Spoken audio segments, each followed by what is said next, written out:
네, 창업자를 위한 사업비 집행 가이드 8번째 시간입니다. 창업지원사업의 비목별 사용 기준 중에 지급 수수료에 대해서 설명드리겠습니다. 창업지원사업 통합관리 지침을 보시면 지급 수수료에는 사용 용도가 상당히 많이 있습니다. 그러니까 다른 항목으로 분류하기가 좀 애매한 부분은 전부 다 지금 지급 수수료로 분류하고 있는데요.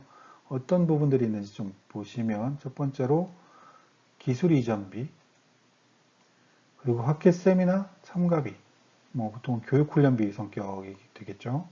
그다음에 전시회 박람회 참가비, 시험 인증비, 뭐 멘토링비 이런 것들이 일단 지급 수수료에 해당이 됩니다. 일단 기술 이전비는 시제품 제작에 필요한 기술을 이전받기 위해 사용하는 비용인데요.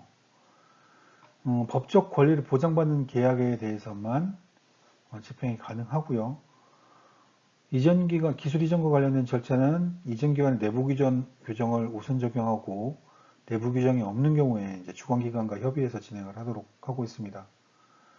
그리고 법인 사업자는 대표자 개인이 아닌 법인 명의로 기술을 이전받아야 됩니다. 그러니까 법인을 창업하시면 사업비에 대한 권리 의무가 법인으로 넘어가니까 법인 명의로 이전을 받으셔야 되고, 학회 세미나 참가비는 뭐 학회 세미나를 참가하기 위한 참가비나 등록비, 그리고 전시회 참가비는 제품 홍보를 위해서 국내 전시회나 박람회에 참가할 때 참가비, 등록비와 부스 임차 비용까지 사용을 하실 수가 있고요.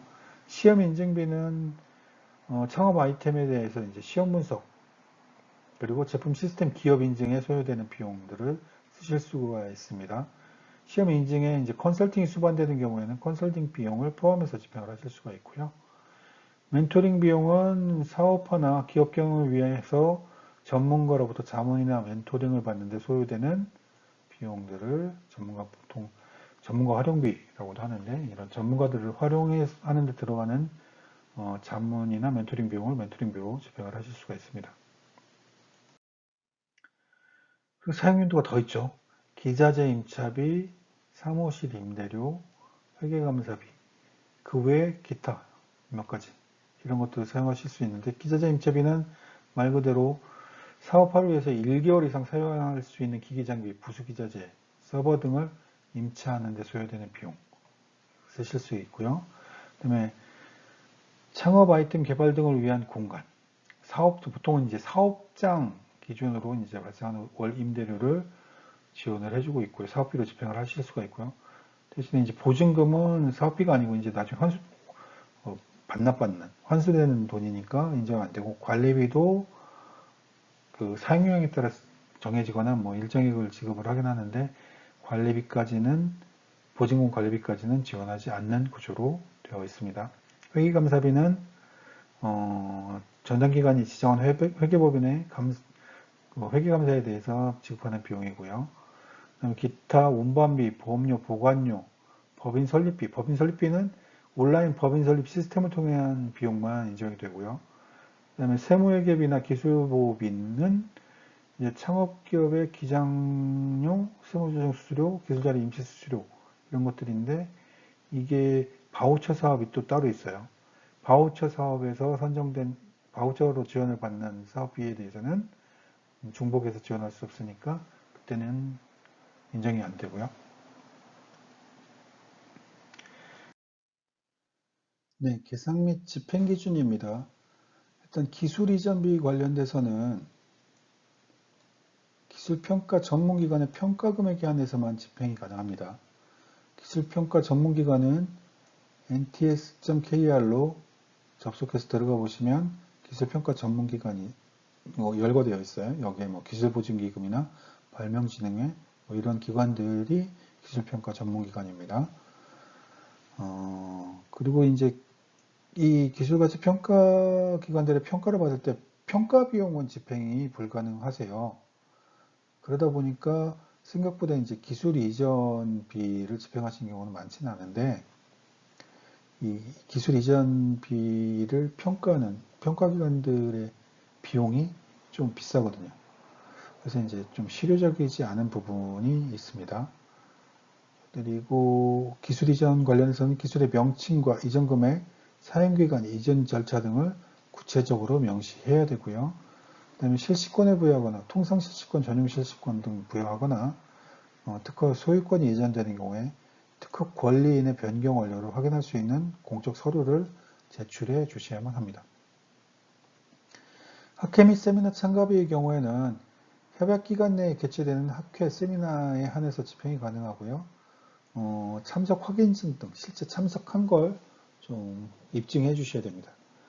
그리고 전시회 박람회 참가비는 마찬가지로 협약기간 내에 개최되는 전시회 박람회 안에서 집행이 가능하고요.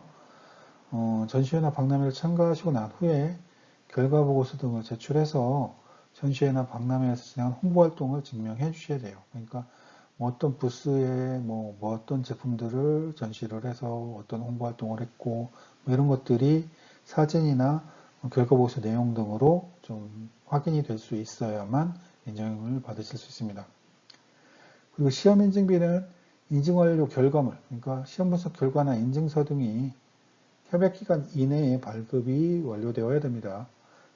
발급이 협약 인증 일자가 또는 시험 분석 결과가 협약기간 이후에 발급이 되면 협약기간 내에 집행해야 되는 원칙이 위배되니까 이 부분 항상 좀 챙겨서 유의해 주시고요. 간혹 이제 시험 분석 결과나 이런 것들이 좀 늦어지는 경우가 있으니 좀 챙기셔야 될 겁니다. 그리고 인증 컨설팅이 수반되는 경우에는 이게 컨설팅이 당연히 포함이 되면 컨설턴트의 이력, 컨설팅 일지 등 컨설팅과 관련된 수행 결과물이 따로 첨부돼서 제출되어야만 합니다. 그리고 컨설팅이 수반되는 시험 인증비는 당연히 외주 용역비 기준을 준용합니다. 외주 용역비 기준을 준용한다는 건 뭐냐면 그러한 업무를 수행한 경험이나 경력이 풍부한지, 그리고 계약서는 구체적으로 작성이 돼서 어떤 용역 컨설팅을 수행할지가 명확하게 제시가 되고 실제 그러한 용역이 수행돼서 결과 보고서로 입증이 되는지 이런 부분이겠죠. 예. 그다음 멘토링비는 멘토링비 집행할 때는 멘토의 이력이나 멘토링 일지, 어떤 멘토가 어떤 멘토링을 했는지를 확인할 수 있는 부분이 확인이 돼야 되고요. 보통 멘토 1인당 1일 50만 원 한도 또는 창업기업당 300만 원 한도 등 사업별로 이제 그 세부 관리 기준에 따라서 제한을 두고 있으니까 사업별 세부 관리 기준을 좀 확인해 주시기 바랍니다. 기자재 임차비 중에 이제 개인 차량 등은 임차할 수가 없어요. 창업 아이템 관련해서 무슨 특수 차량이 필요하거나 이럴 때는 임차가 가능하겠지만 일반적인 승용 차량은 임차가 불가능합니다. 그리고 임차를 하더라도 협약일 이내 기간에 한해서 집행이 가능하고 협약기간 초과하는 부분은 집행이 불가하니까 유의해 주시고요. 사무실 임대료도 마찬가지로 협약일 이내 기간에 한해서 집행이 가능하시고요. 그 다음에 정부 지자체 등이 지원해서 조성 중인 공간, 그 대표적인 게 보육센터 BI, 그리고 일익상종기업 비즈니스센터 등은 이제 그 공간 자체에 정부 지원금을 투여해서 이제 운영을 하고 있기 때문에 이런 기관의 임대료에 대해서도 또 정부 지원금으로 지급을 하게 되면 중복 혜택이 되는 구조라서 이 부분을 좀 제한하고 있으니까 유의해 주시기 바랍니다. 그리고 거주 형태의 공간은 집행이 불가능해요. 무슨 오피스텔을 구입을 임차를 하셨어도 내부 공간이 뭐 일도 하고 숙식도 하고 다 한다 이런 부분들 안 됩니다. 거주가 가능한 형태의 공간이면 사업비로 집행을 하실 수 없으니까 꼭 유의해 주시고요. 사무실 임대료는 사업자 등록증상 주소지로 확인이 되어야만 해요. 사업자 등록증상 주소지와 다르시다면 그 부분은 사업자 주소지 변경을 통해서 임대차 계약서상 그 주소지와 사업자 등록증상 주소지를 일치시켜 주실 필요가 있습니다. 그리고 회계감사비는 전담기관이 책정한 감사 비용을 의무적으로 계상해서 집행하도록 하고 있고요. 그 다음에 기타 부분 사업별 세부관리 기준에서 좀 확인할 부분인데 운반비, 보험료, 보관료 등은 협약기 이내 기간에 한해서 집행이 가능하고 보험료는 보통 기간이 뭐 1년 단위 기간으로 되어 있거나 뭐 기간 설정이 되어 있죠. 근데 이것도 협약기간 이내에 계상이 되는 부분에 한해서만 인정이 되니까 좀 유의해 주시고요. 법인 설립비는 온라인 법인 설립 시스템을 통해서 발생된 비용만 인정한다고 했죠. 그래서 법무수수료 등은 인정이 안 되니까 좀 유념해 주시고요. 세무회계비나 기술보호비는 이거 그 바우처 지원 사업에 선정된 경우에는 집행이 불가능합니다. 중복 지원이기 때문에 이런 경우 불인정되니까 유의해 주시기 바랍니다.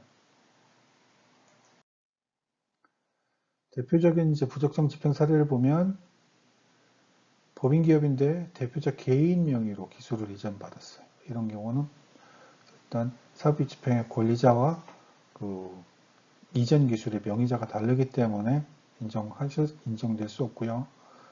그리고 멘토링비 지급 한도를 초과하는 경우도 이제 인정이 되지 않습니다. 그리고 창업 아이템과 관련성이 없는 기술을 이전받거나 이전 기술에 대해서 법적인 권리를 인정받지 못하는 경우, 이런 경우에도 인정하기가 어려워 사업비로 집행하실 수가 없고요. 창업기업 사업화를 위한 공간이 아닌 주거 공간 임차 비용은 인정이 안 됩니다. 그리고 학회 참석, 그리고 전시회 박람회 참석 관련돼서는 참석했는지 또는 관련 활동, 어떤 홍보 활동을 했는지를 증명하지 못하시면 인정이 안 되고요. 그리고 객관적으로 전문성이 인정되지 않는 자에 대해서 그냥 멘토링비를 지급하는 경우도 사업비 집행에 적정하다고 보기 어려운 상태입니다. 그리고 협약기간을 초과하는 기간에 해당하는 사용료나 보험료, 보관료, 이거는 협약기간을 넘어가는 부분에 대해서는 불인정하게 되고요. 협약기간 이전이나 협약기간 이후에 진행되는 학회, 세미나, 전시회 등 참석하는 것도 인정할 수 없는 사업비 집행입니다. 그 다음에 협약기간 종료 시까지 인증 완료가 되지 않았을 때, 결과물이 안 나왔을 때 이런 경우에도 사업비 집행기간의 적합성이 부족한 상태이기 때문에 사업비 집행에 문제가 발생이 됩니다. 그리고 증빙자료 및 거래의 객관성이 부족한 경우로 기술평가 전문기관의 평가를 받지 않은 금액으로 기술 이전비를 지급하는 경우, 이 부분은 그 적절한 사업 그 금액으로 인정하기 어렵기 때문에 그 비용을 인정하지 않습니다. 그리고 멘토링 비용 같은 경우 멘토링 수행 횟수와 수행 업무 등이 증명이 되어야 되거든요. 보통 뭐 멘토링 수행 횟수당 얼마 또는 시간당 얼마 이런 것들이 책정이 되어 있고 그거에 합당한 이제 수행 업무들이 확인이 되어야 되는데 그런 거 확인되지 않는 서류 제출하고 이제 멘토링비를 지출하는 경우 인정이 안 됩니다. 그리고 뭐 실무적으로는 멘토링 일지를 제공하라고 하고 사진을 붙이라고 했더니 한 번 멘토링을 수행하면서 사진을 여러 장 찍어서 여러 날짜에 수행한 것처럼 첨부를 하시는데 뭐 입은 옷이나 뭐 어떤 사진에 찍힌 구도, 장소 이런 것들을 통해서 보통은 중복된 사진이 이게 표시가 나거든요. 이런 부분들 표시가 나게 되면 그 멘토링 횟수만큼 멘토링을 안 한 게 되니까 그 부분에 대해서 불인정이 될 수 있습니다. 이런 부분 좀 유의해 주시고요. 멘토링비에 대해서 세법상 원천징수 의무를 이행하지 않는 경우, 멘토링비를 지급하면 멘토링비에 대한 그 인건비성 겸비에 대해서는 원천징수 의무가 있다고 제가 사업비 집행 가이드 두 번째 시간에 설명을 드렸습니다. 근데 그런 원천징수 그 창업지원 사업을 수행하시는 창업기업들은 반드시 세법, 근로기준법, 근로자 퇴직급여 보장법 등 사업자와 관련된 제반 규정을 준수하실 의무가 있기 때문에 그 부분을 반드시 좀 지켜주시고요. 금액에 따라서 이제 비규견적서 제출 의무나 이런 것들이 있는데 제출된 서류에 이제 사실과 다른 정보가 기재되거나 연락처가 틀리거나 뭐 그 증빙 서류의 진실성을 확인할 수 없는 경우가 되면 그때도 이제 증빙 자료 객관성이 부족하기 때문에 사업비를 인정하기 어려운 상황이 됩니다. 그리고 창업자의 친족 또는 창업자가 고용한 임직원이 재직 중이거나 퇴사한 후 1년 이내 기업과 거래하는 경우에도 이제 특수한 관계에 있는 기업 간의 거래는 외관상 신뢰성이 좀 훼손되어 있기 때문에 정부 지원 사업비로는 집행하실 수가 없습니다. 좀 유념해 주시기 바랍니다.